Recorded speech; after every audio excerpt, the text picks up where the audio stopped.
Welcome to This Explainer. It's actually pretty wild when you think about it. You can take a handful of rough notes, say 3 bedrooms, a 2024 kitchen reno, a Bosch gas range, maybe a new HVAC system, drop them into ChatGPT, and in literal seconds, it spits out perfectly polished real estate copy. I mean, it feels like magic, right? But here is the catch. Fluency and factual accuracy are two completely different things. A language model can string together sentences that sound completely natural and incredibly convincing, even when the information it's giving you is exaggerated, unsupported, or just flat out wrong. And obviously, in real estate, that is a huge problem. Our property descriptions are full of hard, factual claims about square footage, materials, appliances, and neighborhood characteristics. So today, we're going to figure out exactly how to harness that incredible speed of AI to write stunning listings while completely avoiding the hidden dangers of AI hallucinations and those nasty compliance risks. Okay, let's quickly check out our roadmap for today. This is going to be your practical playbook for integrating AI into your workflow safely. We'll hit the vague prompt problem, the division of labor, the facts framework, editing the draft, and then adapting for different channels. First up, Section 1, the vague prompt problem. We're going to look at why generic inputs lead to risky listings, and why treating ChatGPT like a mind reader is absolutely the biggest mistake you can make. So consider a weak, vague prompt. You've probably seen or maybe even written something like this. Write an attractive listing for a 3-bed home near a park. Make it appealing to families. You're giving the model almost no meaningful evidence to work with. In response, the AI gives you this beautifully fluent prose, charming home perfectly situated in a safe, family-friendly neighborhood with top-rated schools.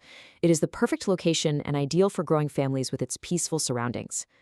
Now the writing, it sounds highly persuasive, but the actual evidence behind that writing is incredibly weak. A vague prompt like this basically forces the AI to get creative and fill in the blanks, which means it starts inventing entirely unsupported facts about safety, about the schools, and about the whole vibe of the neighborhood. And what's truly alarming here is how quickly a simple request morphs into a massive professional liability. Let's really look at that AI-generated text. Charming? Well, that's just generic filler. But safe? That is an unverified assumption. You didn't provide any crime statistics, and honestly, you do not want to be making those claims without backing them up. Then it says family-friendly. That shifts the focus from the property itself to a specific household type, which severely risks federal fair housing violations. And mentioning top-rated schools? Completely unsupported evidence.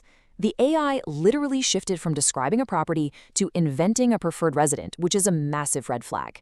Making up features just because it sounds attractive will absolutely ruin your professional credibility. The big takeaway here, when the output is too imaginative, you have to fix your input before you even try to fix the writing. Let's move to Section 2, the division of labor, where we separate source facts from presentation. To fix the vague prompt problem, we really need a complete paradigm shift in how we assign tasks to our AI tools. So, if you remember nothing else, remember this golden rule. ChatGPT should help write a property listing, but it should never become the source of the property's facts. You are the researcher. You provide the evidence. The AI is just the presenter, formatting your hard work. This distinction is the absolute foundation of a professional AI workflow. The safest mental model you can adopt is this. Reliable sources establish the facts. ChatGPT helps organize and write those facts, and then a human, you, reviews the final result before publication. Think of it kind of like a split screen in practice. You've got the reliable sources establishing the concrete facts on one side. We're talking a 2024 kitchen renovation, a Bosch gas range, a covered rear patio, verified square footage. That's your job. You bring the truth. Meanwhile, ChatGPT handles the creative heavy lifting on the other side, managing the presentation. It decides the tone, figures out which feature to emphasize first, the paragraph order, the sentence flow. But listen, if the AI doesn't know a fact from your list of sources, it should never, ever fill the gap creatively. Again, it is a presenter, not a researcher. All right, Section 3, master the facts framework. These are the 5 pillars of a perfect prompt. This is a definitive, repeatable framework you can use for every single property intake to guarantee you get amazing, safe results. So this facts framework ensures that you give ChatGPT verified information and clear boundaries before it types a single word. It stands for facts, advantages, channel, tone, and safety. Let's break down those first few pillars really quickly. Facts means providing only verified data. If you don't know the roof age, do not supply one. If the kitchen renovation date is uncertain, don't let the AI invent one. If the distance to a park hasn't been actually checked, don't let the AI turn near a park into 0.3 miles from the park. Channel simply defines where this content will live. Is it an MLS listing, an email blast, social media? And tone ensures the AI sounds professional, maybe inviting and factual, rather than overly salesy or informal. Instead of just telling the AI to make it sound impressive, you're giving it the exact structure it needs to actually be impressive. Now let's zoom in on the A. Advantages. Because look, not every property fact deserves equal attention. You might have 20 or 30 verified features for a home, but you definitely don't want to give them all equal weight in that opening paragraph. Human judgment is required here. You have to provide the AI with the editorial hierarchy it desperately needs. So prioritizing specific advantages, like explicitly choosing to highlight that 2024 kitchen renovation and premium appliances over, say, a standard attached garage, tells the model what actually distinguishes the property. You are in the driver's seat steering the narrative. Instead of just saying, make it sound good, you tell it exactly what to focus on first. And then we have S for safety, which is honestly absolutely vital. Setting clear safety boundaries is what prevents the AI from wandering into dangerous territory. You must explicitly tell the AI to omit missing facts rather than guessing them. Tell it not to estimate travel times. Tell it to describe documented characteristics only, and specifically instruct it not to define a preferred buyer or tenant. This literally turns a potential fair housing nightmare into a strictly factual, legally defensible description. As a professional, compliance is non-negotiable, right? Building these safety constraints into your standard prompt is how you protect yourself and your business. Section 4, editing the AI draft. This is where we shift our mindset from writer to editor-in-chief.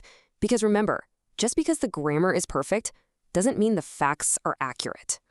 You need to be a bit ruthless here. Categorize every single claim the AI makes into one of 3 buckets so you maintain absolute control.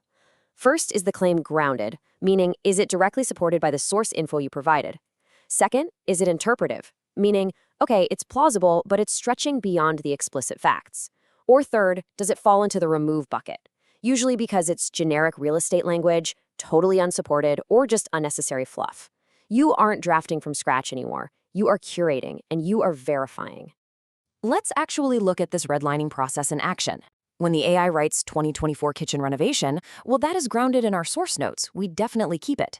When it writes that the fireplace creates a focal point, I mean, that is interpretive. It's plausible, sure, but maybe a bit much, so we simplify it just to keep the text tight and punchy. But when the AI generates a line like, gives the home a well-rounded combination of recent improvements, that is a completely generic summary that could apply to 100 different houses on the market right now. We remove it, trim the interpretive fluff, and aggressively delete those generic summaries. Here's a great example of being a strict editor. If your source facts state the public park is exactly 0.4 miles away, use that specific metric. Saying 0.4 miles to the park is infinitely better than letting the AI generically claim the park is an easy walk. I mean, what's an easy walk for you might not be an easy walk for someone else, right? Specific, verifiable evidence, like 0.4 miles or a 2023 HVAC replacement, always produces stronger, safer copy than subjective fluff. It shows you rely on data, not just pretty adjectives. Finally, let's jump into Section 5, adapting for different channels.